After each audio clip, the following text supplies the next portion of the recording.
Well, thank you so much for staying with us. Now, we want to talk about leadership capital for sustainable businesses.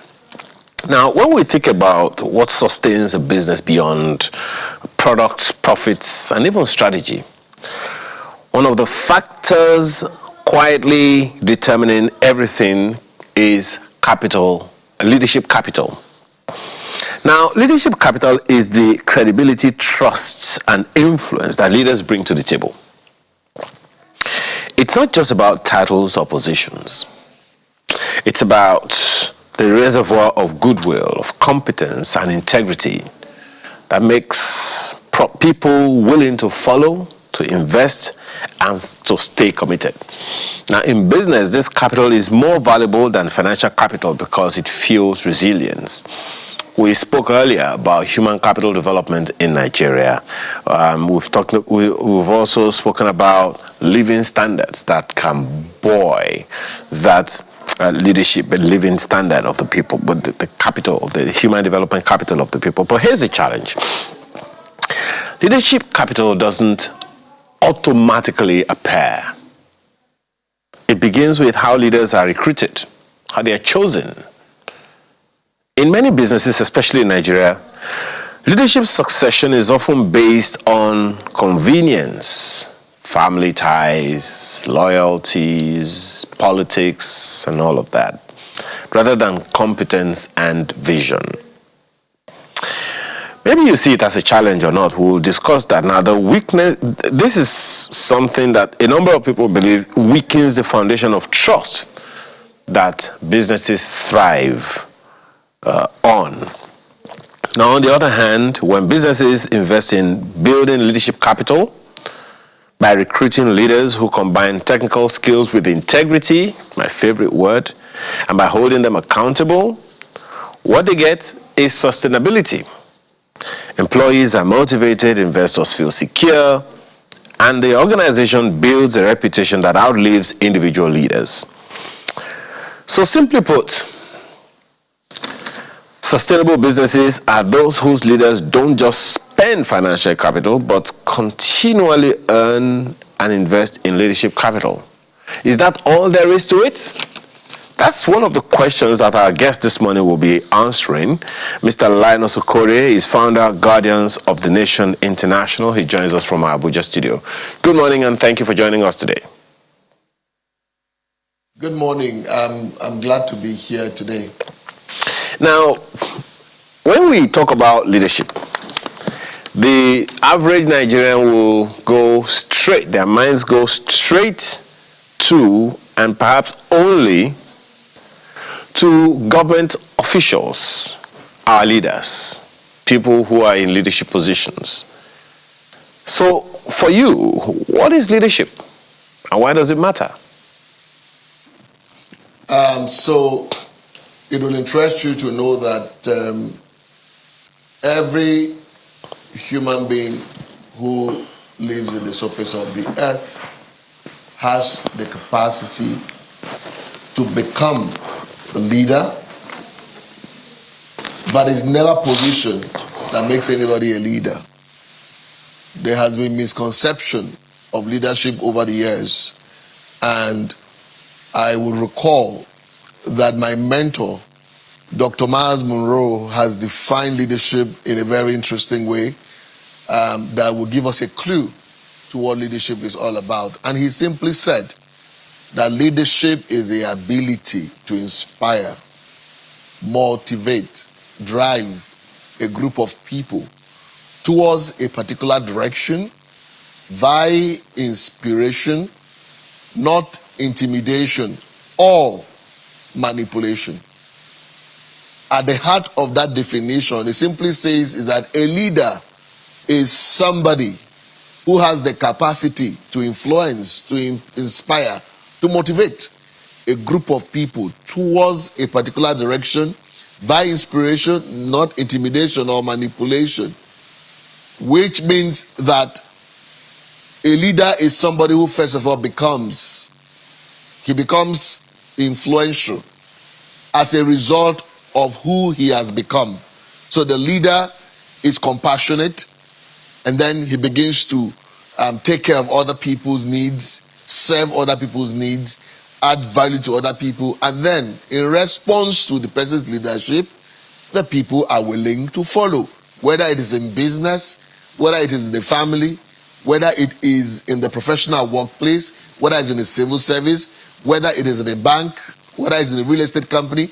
It doesn't matter what it is. Wherever human beings are, that individual who has the capacity to inspire others to follow as a result of certain things that he has become.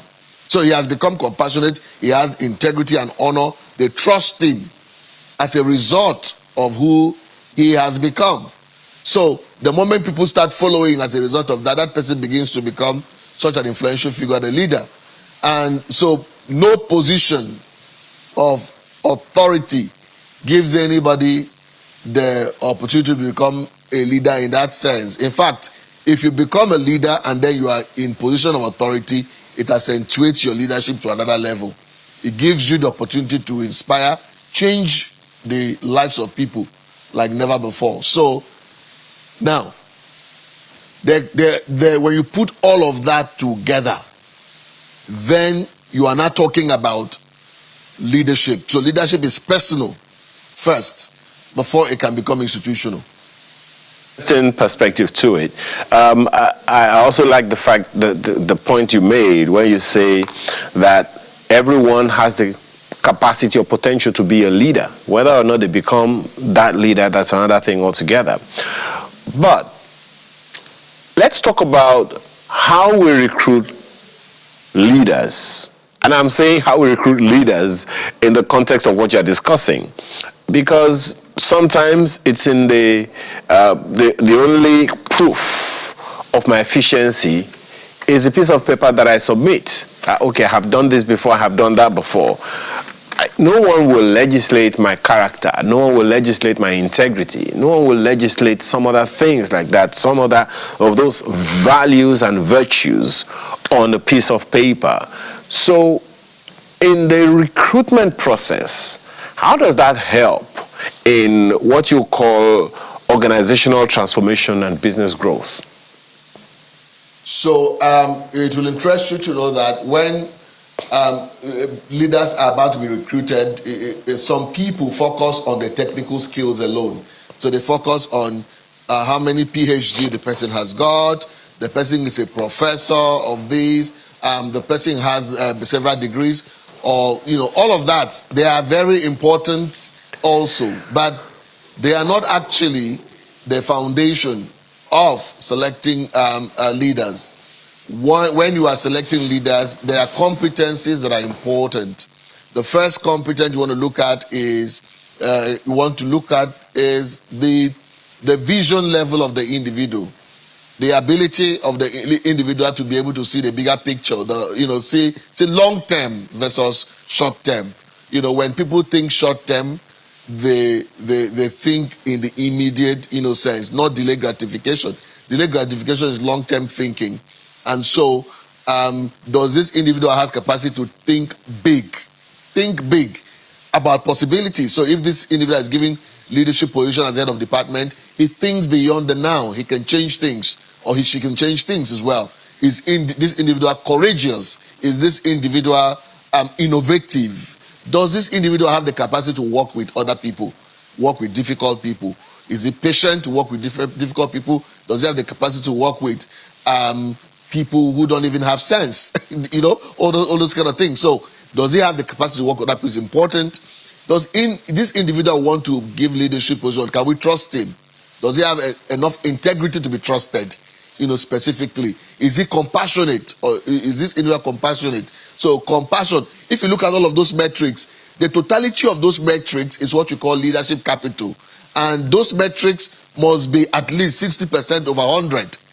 And so if you put them in any graph at all, you can you can see the trend that if anybody has 10% over 100 in the vision subhead, that individual will not be a great leader even if he has a PhD. So if you have integrity metrics and that individual makes 10% over 100, that person will not be a super leader, a great leader.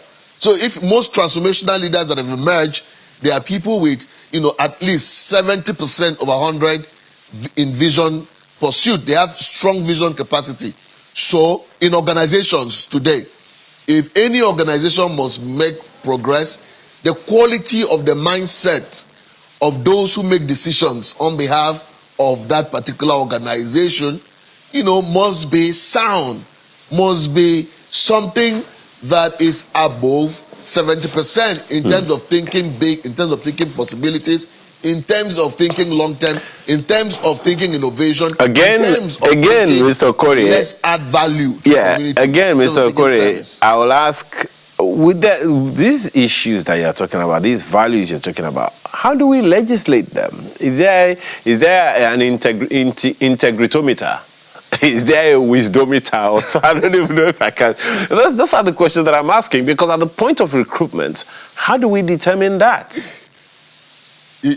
People have track records. Every individual has track records, and we know everybody. If that individual has been in the organization for a long time, we'll look at the history of this individual, we'll look at their track records, we'll look at the document they have submitted, we'll talk to third parties, that are, by the time we take care of all those things that we're supposed to do, there's no way, even during the interview process, through the way questions are designed, through the way these individuals are interviewed, from their feedback, from what they are saying, you can actually, sit through and determine whether these individuals have the qualities we're talking about. If somebody has not built anything before, has not done anything significant before, has not impacted the organization before, has not served the organization before, or that individual is inconsistent with driving value and service,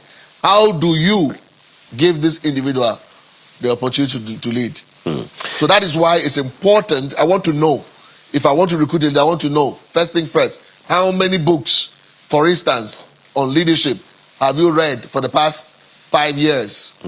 How many seminars or conferences have you attended that have shaped your life?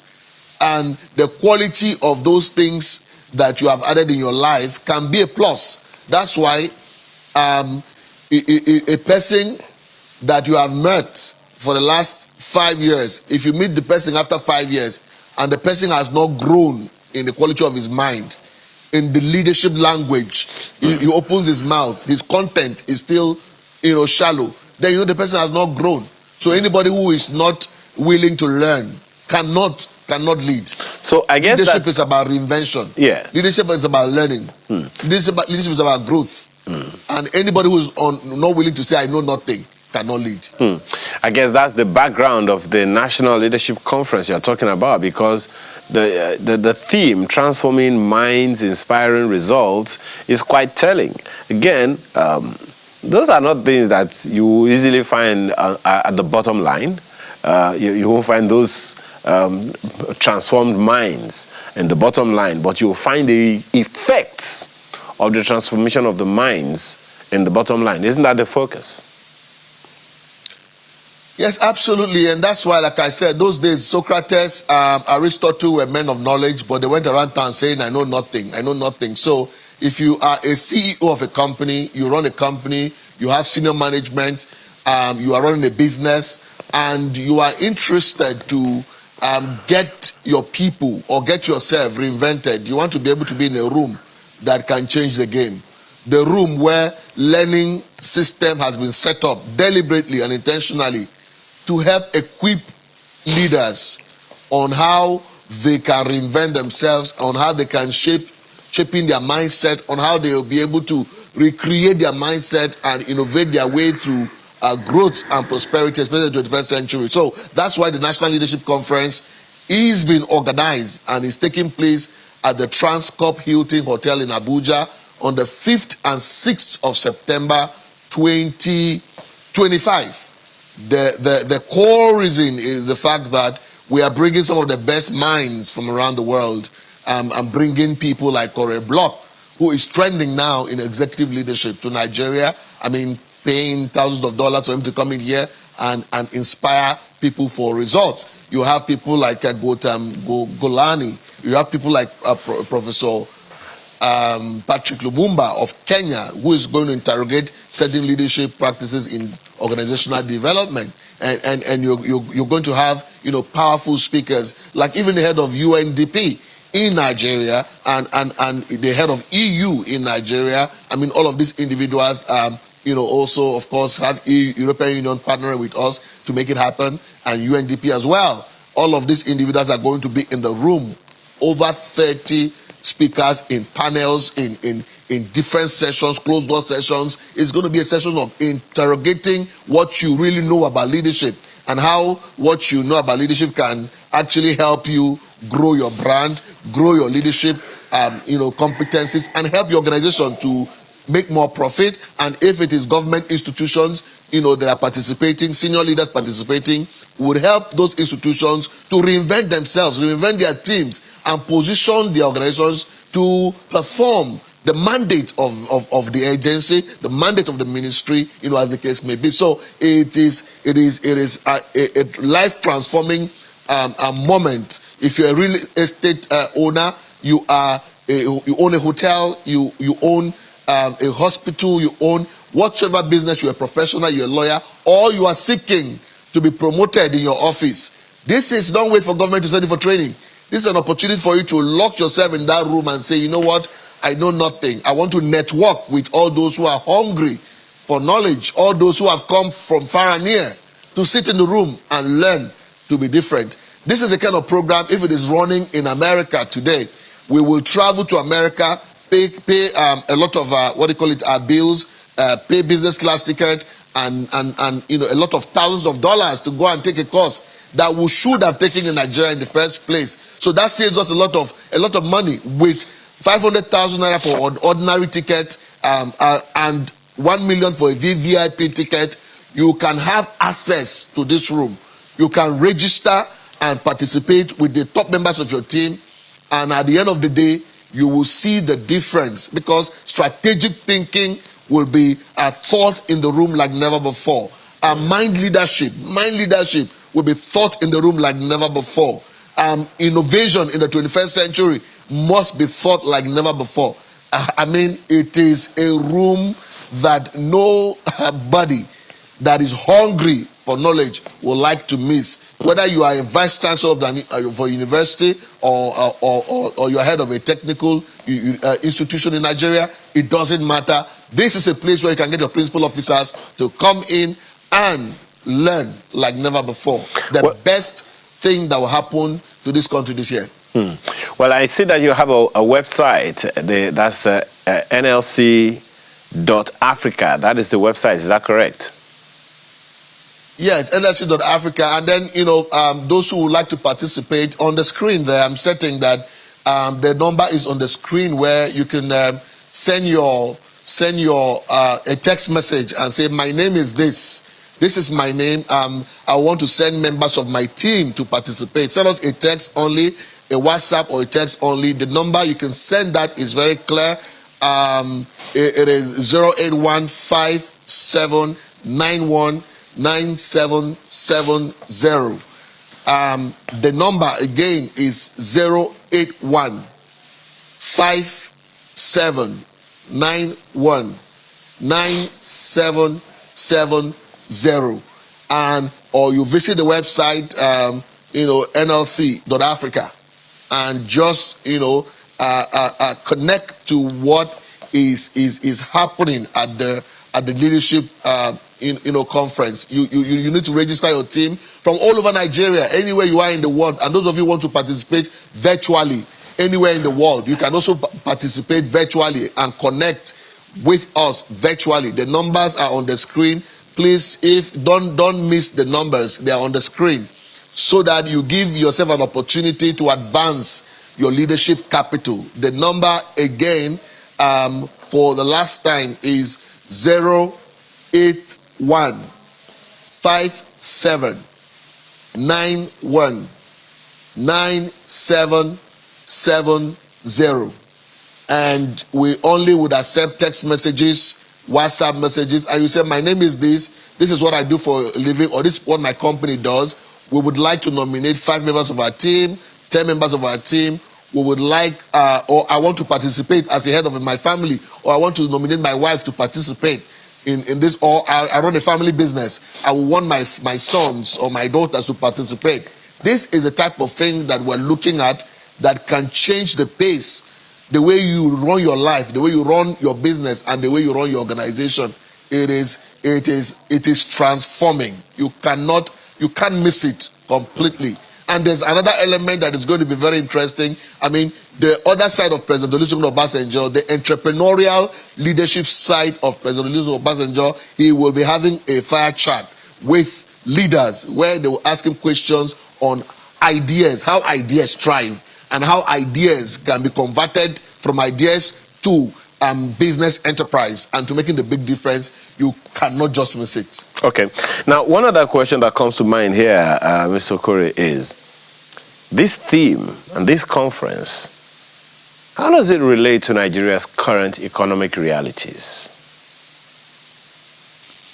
It will interest you to know that in very challenging times across the world, go check it out, history has proven that it's been in tough times and very challenging times that leaders have emerged. Leaders in difficult times, they have locked themselves in a room, and their sense of thinking is alive. And then in the process of thinking, because of the toughness of the environment, they have been able to create ideas, generate ideas that they have incubated over a period of time, and those ideas stay through. And at the end of the day, guess what happens? They generate value in the marketplace. They generate a product in the marketplace. They generate a service in the marketplace. So tough time never lasts, but tough people do. And that is why this conference is needed in times like this to help inspire, motivate, reinvent leaders who are facing challenges to be able to come out of those challenging moments and bring hope and value to the country like never before, because leaders are dealers in hope. Go and look at countries like Singapore. It drew their difficult challenges and all of that. Their leader, emerged with raising other leaders who were thinking possibilities despite of the challenges they were facing. So we must not look at the crisis we are facing or the challenges we are facing as leaders. We must look beyond the now. And that is why this conference is necessary. It is foundational. It is critical. It is important that anybody listening to me today, whatever it will cost you, whatever it will take you, if you want to reposition your company, you want your company to be a high-level performing company, I bet you this is a place that you must find yourself. Nominate the best decision makers in your company and say, let's go there, let's make it happen. And then you meet with other hungry people who want to make a difference. Hunger drives growth. Hunger drives transformation. When the room is filled with people who are hungry to make a difference, people who are hungry to transform their lives, people who are hungry to change their business levels, people who are hungry to take their businesses to the next level, the first thing they do first is not invest more money in the business. The best thing they do is invest money in their mindset transformation, invest money in their strategic thinking, invest money in their leadership capital development, invest money in the quality of thoughts that they produce, invest money in the quality of rooms they find themselves in, invest money in the quality of books that they read, invest money in the quality training that they get. So the moment your leadership mindset is above the problem you face as a company or as an institution or as a nation, then that's when you experience transformation. That's when you experience growth. Okay. And I invite everyone, wherever you are in the world, to connect with this conference, and let's work together and make it happen. Now, you also said that, of course, everyone can see from the website that you took us to the other time, nlc.africa, that there is a platform for registration, the top right corner of the website. We can see there's a place where people can just click a button and register. How about those who want to be a part of the conference, but they cannot be in the room physically? is there a special arrangement for them to register? Of course, this is the registration yes, platform those that we who spoke cannot about be earlier. in the room, there's a virtual platform, that is available. We're going to provide a virtual learning system. So anywhere you are in the world, you can be part of the conference, and you can see that the virtual fee is as little as 100,000 naira. You can participate virtually anywhere that you are in the world. Just click and participate. So everything will be provided, so that nobody is missing in this power-packed experience. Well, just to be clear again, you said that you want to repeat that WhatsApp message, that WhatsApp number that people can send messages to? Yes, so if you are interested to be part of this conference and you want your team, your person, and you are ready to be able to say, I want to pay the 500,000 as a VIP ticket and 1 million as a VVIP ticket for closed-door sessions with some of these leaders, all you need to do is send us a text message, a WhatsApp message or text ordinary message, and say, my name is this, I want to be part of this particular conference with my team or myself. The number is 081 57 91 9770. Correct. So I repeat the number again: 081 57 91 9770. We have to thank you. With them, send us a message, and then of course you participate. We have to thank you very much this morning, Mr. Okorie, for this conversation that we have heard. The take home that I will want to emphasize is that there are some things that cannot be legislated. There are some things you will not find on paper. And even you spoke to getting track records and recommendation letters and all that. If you have someone that you just want to get rid of the person, just give the person a recommendation letter. Just get out of my sight first. Go let somebody else deal with your problem. But it's only when they don't get into this organization that they will know what's up. But we thank you so much for your time this morning. Linus Okorie is the founder, Guardians of the Nation International. We appreciate your time and wish you all the best with this National Leadership Conference. Thank you very much. Now, when we returned, there was something that I mentioned earlier about fitness habits and lifestyle diseases. Did you know that there was such a thing as lifestyle diseases? Let's talk about that when we return.